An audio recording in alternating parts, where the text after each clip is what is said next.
کہانی کا عنوان لازم تھا یہ ہجر، قسط نمبر 24۔ ابرش کانسی رنگ کے سادہ سے لباس میں کافی حسین لگ رہی تھی۔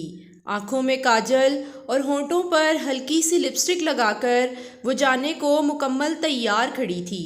شاید محبوب سے ملنے کی خوشی تھی کہ وہ کافی جاذب نظر لگ رہی تھی۔ کیا ہوا، بڑی خوش لگ رہی ہو؟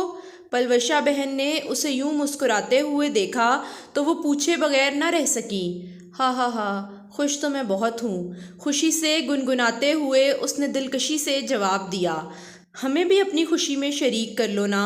پلوشا نے آج کافی عرصے بعد اس کو یوں خوش دیکھا تھا، سو اسے بھی سکون ملا تھا۔ دوست سے ملنے جا رہی ہوں، آ کر بتاؤں گی۔ پیار سے اس کا گال چھو کر وہ گاڑی کی چابیاں اٹھا کر چلی گئی تھی۔ گاڑی ان دونوں بہنوں کو بابا نے ہی ڈرائیو کرنا سکھائی تھی۔ وہ اپنی بیٹیوں کو انڈیپینڈنٹ دیکھنا چاہتے تھے۔ وہ دو بہنیں تھیں اور ایک ہی بھائی تھا جو ان دونوں سے بڑا تھا اور بیرون ملک بابا کے ساتھ ہی مقیم تھا۔ بابا جاب کرتے تھے جبکہ وہ پڑھتا تھا اور پارٹ ٹائم جاب بھی کرتا تھا۔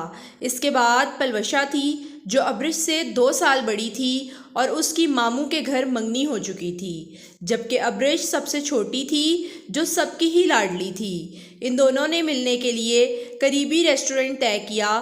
وہاں پہنچ کر متلاشی نگاہوں سے وہ ارحان کو آگے پیچھے تلاش کرتی رہی۔ تب اچانک ارحان نے اسے اشارہ کیا۔ وہ قدرے کونے والی میز کے قریب کھڑا تھا۔ ہیلو، کیسے ہو؟ ٹھیک، تم کیسی ہو؟ ہیو اے سیٹ، تکلف بھرے انداز میں پوچھتے ہوئے اس نے کرسی کی جانب اشارہ کیا۔ تھینک یو، وہ کرسی پر بیٹھتے ہوئے بولی۔ ارحان بھی اس کے مقابل بیٹھ گیا اور انتہائی سنجیدگی اور فرصت سے اسے دیکھنے لگا جیسے آج ہی فرصت ملی ہو۔ کیا ہوا ارحان؟ اتنا تو وہ سمجھ گئی تھی کہ یہ ملاقات خوشگوار قطعاً نہیں ہونے والی تھی، اسی لیے بغیر وقت ضائع کیے اس نے سنجیدگی سے سوال کیا، تم چاہتی کیا ہو؟ اس نے بغیر تمہید باندھے متانت بھرے لہجے میں کہتے ہوئے آئی برو اچکائے۔ کیا مطلب؟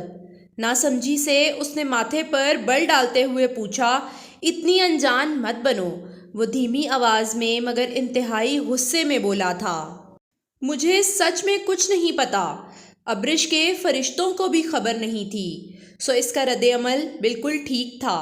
ارحان نے اس کو بھی ڈرامہ ہی سمجھا اور ماتھے پر ہاتھ رکھ کر کرسی سے ٹیک لگا لی جیسے وہ غصے کو ضبط کرنے کی کوشش کر رہا ہو۔ ارحان، میں سچ کہہ رہی ہوں، مجھے کچھ نہیں معلوم کہ کیا ہوا ہے اور تم کیوں اتنے غصے میں ہو۔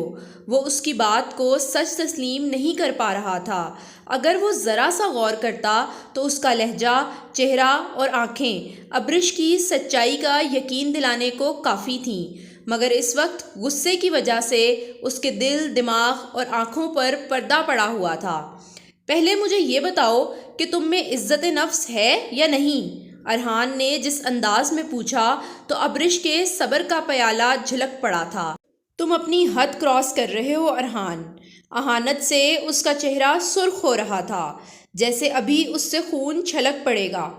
حد میں کراس کر رہا ہوں یا تم پر، جب میں واضح الفاظ میں یہ واضح کر چکا ہوں کہ میں اس شادی سے بہت خوش ہوں، اب میں اپنی بہنوں کے ساتھ بہت خوش ہوں، تو خدارا اپنی اوقات مزید نہ دکھانا۔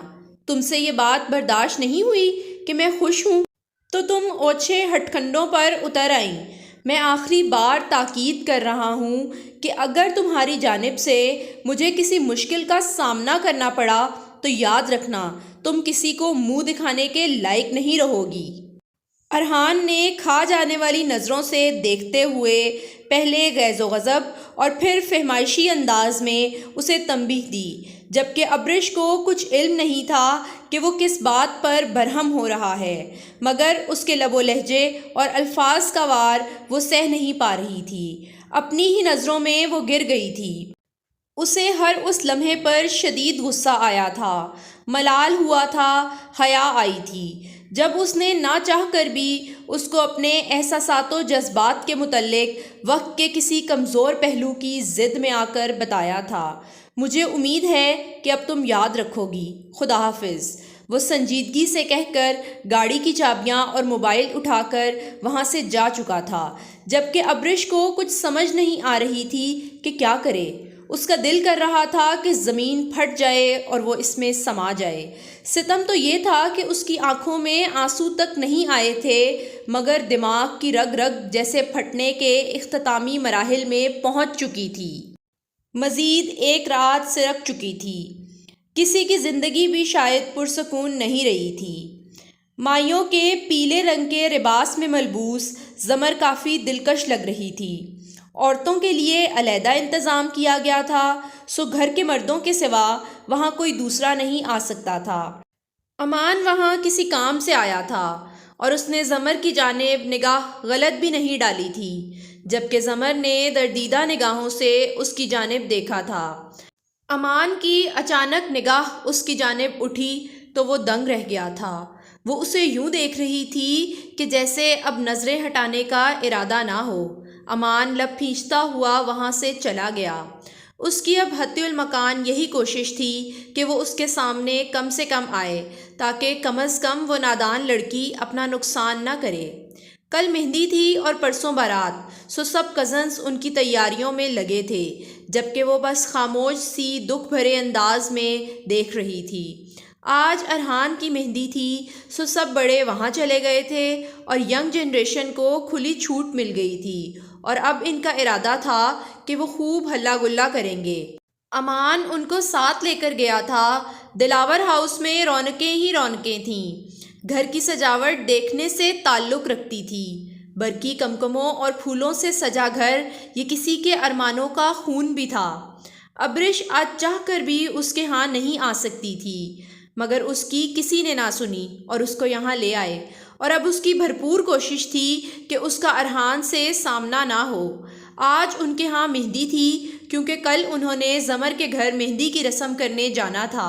ارحان مہندی کے لیے تیار ہوا، کافی ڈیشنگ اور خوبرو لگ رہا تھا۔ دوست خوب ہلا گلا کر رہے تھے۔ شاہ زیب اور بھی کافی دوست یہاں آئے ہوئے تھے اور انہوں نے خوب رونق لگا رکھی تھی۔ عدیلہ، وشما اور عائشہ نے ایک جیسا لباس پہنا تھا۔ ارحان ان سے بھی ہنس کر بات چیت کر رہا تھا، مگر اسے ابرش کہیں دکھائی نہیں دی۔ امان لوگ آئے تو وہ مسکرا کر خوش دلی سے ان سے ملا تھا۔ ارے امان، شاہ زیب نے ہنستے ہوئے اس کو گلے لگایا تھا۔ ارے شاہ زیب، وہ بھی بے ساختہ خوش ہوا تھا۔ شاہ زیب اور وہ لندن میں ایک ہی جگہ جاب کرتے تھے اور کافی اچھے دوست بھی تھے۔ یہاں بہت شور ہے، آ جاؤ گاڑی میں بیٹھتے ہیں۔ امان اسے لے کر اپنی گاڑی میں چلا گیا۔ کس کی شادی ہے؟ میرا مطلب ارحان تیرا کیا لگتا ہے؟ شاہ زیب نے سوالیہ نظروں سے دیکھا۔ ارحان نہیں، لیکن اس کی ہونے والی بیوی میرے ماموں کی بیٹی ہے، اس نے مسکرا کر بتایا۔ تبھی امان کو تبسم بیگم نے بلایا۔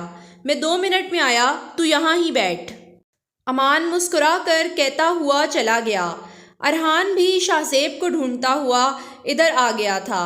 یار 5 منٹ رک، امان آ رہا ہے، پھر چلتے ہیں۔ اس نے ارحان کو دیکھا۔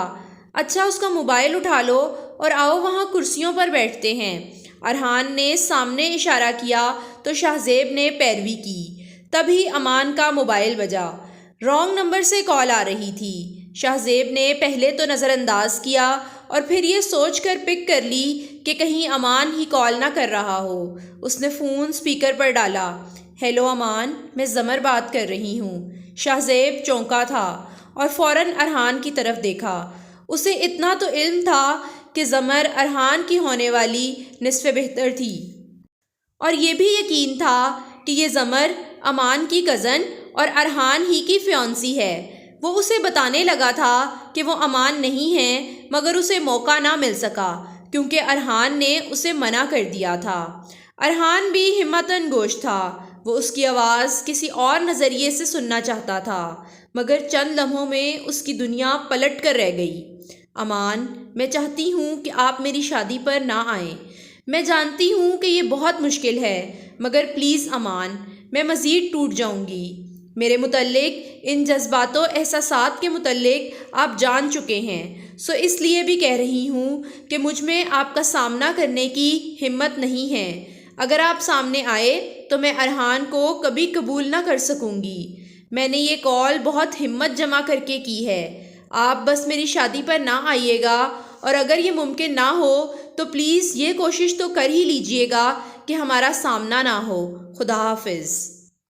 اس نے بغیر سنے کال کاٹ دی، جبکہ پیچھے بیٹھا شاہزیب اور ارحان سن چکے تھے۔ ارحان بے یقینی سے اس موبائل کی روشن اسکرین کو دیکھ رہا تھا۔